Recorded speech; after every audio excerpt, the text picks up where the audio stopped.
ಆತ್ಮೀಯ H60 news ಅರ್ಥಾತ್ ಸೀತಾರಾಮ್ ನ್ಯೂಸದ ವೀಕ್ಷಕರೇ, ನಾನು ನಿಮ್ಮವ ಎಂ ಆಯುಧ ಮಲ್ಲಪ್ಪ ಜೊತೆಯವರು.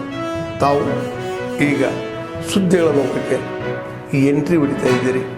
ಈ ಸುದ್ದಿಗಳನ್ನು ಪ್ರತಿಯೊಂದು ನೋಡೋ ಜೊತೆಗೆ ನಿಮ್ಮ ಅಭಿಪ್ರಾಯಗಳನ್ನು ಹಂಚ್ತಾ ಇರಿ. ಯಾಕಂದರೆ ಈ ಸುದ್ದಿಗೂ ನಿಮಗಾಗಿ, ನಿಮ್ಮ ಬದುಕಿಗಾಗಿ, ನಿಮ್ಮ ವೈಚಾರಿಕೆಗಾಗಿ, ನಿಮ್ಮ ತಿಳುವಳಿಕೆಗಾಗಿಯೂ ನಿಮಗೂ ಗೊತ್ತು.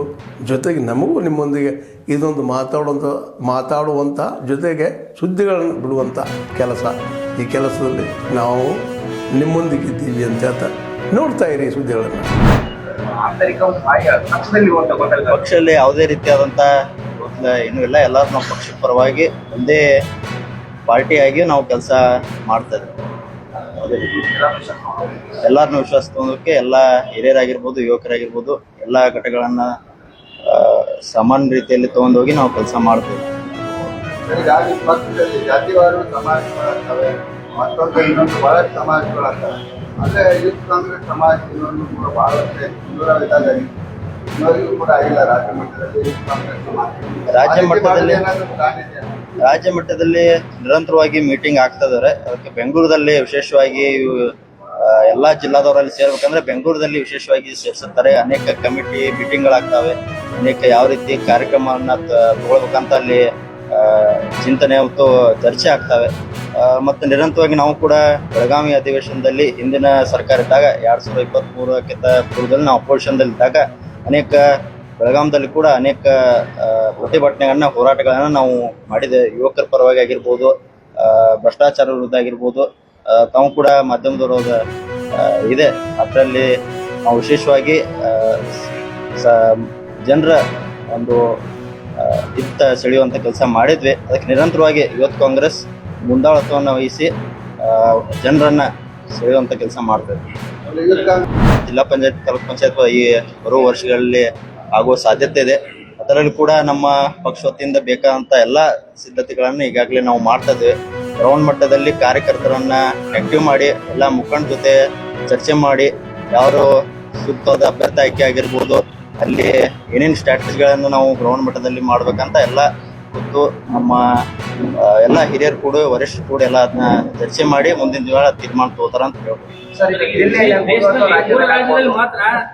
ಸರ್ಕಾರ ಇದೆ ಅಲ್ಲಿ ಮೊನ್ನೆ ಡೆಲ್ಲಿಯಲ್ಲಿ ಒಂದೇ ಒಂದು ಕ್ಷೇತ್ರಗಳು ಗೆದ್ದಿಲ್ಲ. ಆ ನಿಟ್ಟಿನಲ್ಲಿ ಕರ್ನಾಟಕದಲ್ಲಿ ನೀವು ನನ್ನ ಕರ್ನಾಟಕ ಆಗಿದ್ರೆ ಪಕ್ಷಕ್ಕೆ ಸಂಘಟನೆ ಮಾಡುವ ನಿಟ್ಟಿನಲ್ಲಿ ನಾವು ಹೇಗೆ ಕೆಲಸ ಮಾಡ್ತೇವೆ? ಇಲ್ಲ, ನಮ್ಮ ರಾಜ್ಯದಲ್ಲಿ ಯುವಕರು ಕೂಡ ನಮಗೆ ಸಾಥನ್ನು ಕೊಟ್ಟಿದ್ದಾರೆ. ಅಂದಾಗ ಮಾತ್ರ 137 ಸ್ಥಾನಗಳನ್ನು ನಾವು ಗೆಲ್ಲಲಿಕ್ಕೆ ಸಾಧ್ಯವಾಯಿತು. ಮತ್ತು ಆ ತಕ್ಕಂತೆ ಕೂಡ ನಮ್ಮ ಸರ್ಕಾರವು ಯುವಕರನ್ನ ಕೈ ಹಿಡುವಂಥ ಕೆಲಸ ಯಾವತ್ತಿದ್ರೂ ಮಾಡಿದೆ. ವಿವಿಧ ವಿದ್ಯಾರ್ಥಿಗಳ ಸಂಬಂಧಪಟ್ಟಂಥ ಸಮಸ್ಯೆ ಆಗಿರ್ಬೋದು, ಅದೇ ರೀತಿ ಯುವಕರಿಗೆ ಸಂಬಂಧಪಟ್ಟಂಥ ನೌಕರಿ ಸಿಗಲಾರ್ದಕ್ಕೆ ಸ್ಟೈಫಂಡ್ ಕೊಡೋದಾಗಿರ್ಬೋದು, ನಮ್ಮ ಅನೇಕ ಯೋಜನೆಗಳನ್ನು ನಿರಂತರವಾಗಿ ಕೊಟ್ಟೋತ್ ಬಂದಿದ್ದಾರೆ. ಅದಕ್ಕೆ ನಮ್ಮ ಸರ್ಕಾರ ಖಂಡಿತವಾಗಿ ಯಾವತ್ತಿದ್ರೂ ಯುವಕರ ಪರವಾಗಿ ಕೆಲಸ ಮಾಡ್ತದೆ ಅಂತ ನಾವು ಹೇಳ್ತೀವಿ.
ಆತ್ಮೀಯರೇ, ಎಲ್ಲ ಸುದ್ದಿಗಳನ್ನು ನೋಡಿದ್ರಲ್ಲ, ಏನು ಅನ್ನಿಸ್ತು ನಿಮಗೆ? ಇದರಲ್ಲೇ ನಿಮ್ಗೆ ಲೈಕ್ ಆಗಿರ್ಬೋದು, ಡಿಸ್ಲೈಕು ಆಗಿರ್ಬೋದು, ಕಾಮೆಂಟ್ ಬೇಡಪ್ಪ ಅಂತೂ ಅನಿಸಿರ್ಬೋದು, ಕಾಮೆಂಟ್ ಮಾಡಬೇಕಪ್ಪ ಅನಿಸಿರ್ಬೋದು, ಶೇರ್ ಮಾಡಬಾರ್ದಪ್ಪ ಅನಿಸಿರ್ಬೋದು, ಅದು ಮಾಡಬೇಕು ಅನಿಸಿರ್ಬೋದು. ಏನಾದರೂ ಆಗಲಿ ಶೇರ್ ಮಾಡ್ತಾಯಿರ್ರಿ, ಈ ನ್ಯೂಸ್ಗಳನ್ನ ಹಂಚ್ತಾ ಇರಿ, ಜೊತೆಗೆ ಇದಕ್ಕೆ ಸಬ್ಸ್ಕ್ರೈಬ್ ಆಗ್ತಾಯಿರಿ ಅಂತ ಹೇಳ್ತಾ H16 ನ್ಯೂಸ್ ಅರ್ಥಾತ್ ಹೇ ಸೀತಾರಾಮ್, ಇದು ಸತ್ಯದ ಕೈಗೆ ನಡಿ. ವಂದನೆಗಳು.